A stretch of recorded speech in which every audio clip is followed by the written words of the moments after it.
আমার বাবা 1973 সালে আপনাদের বাপ দাদার ভোটে, আপনাদের চাচাদের ভোটে নির্বাচিত হয়েছিলেন, স্বতন্ত্র নির্বাচিত হয়েছিলেন।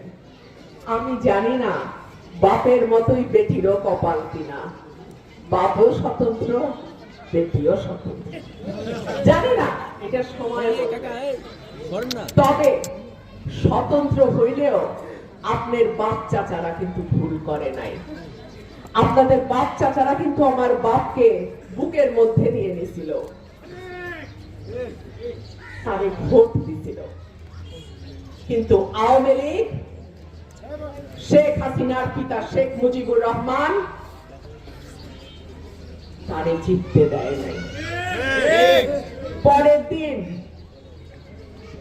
যেদিন ভোট, সেদিন ঘোষণা হইল অলি আহাদ এমপি ব্রাহ্মণবাড়িয়া, তখন সরাইল, নাসিরনগর, সদর, বিজয়নগর মিলাইয়া একটা আসন জিতে গেছে। পরের দিন সরকারি ভাবে ঘোষণা দিল, না, তাহেরউদ্দিন ঠাকুর জিতছে। আমার বাবার কবরে যাওয়া পর্যন্ত এই কষ্ট তার বুকের ভিতরে ছিল।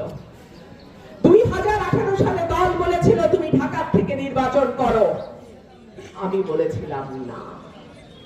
আমার আব্বা এই মাটির মানুষের ভোটে আসছে, আমিও এই মাটির মানুষের ভোট নেব। আল্লাহ যদি আমার তকদিরে রাখে, মানুষ যদি আমাকে ভালোবাসে, এই এলাকা থেকে আমি এমপি নির্বাচিত হব ইনশাআল্লাহ।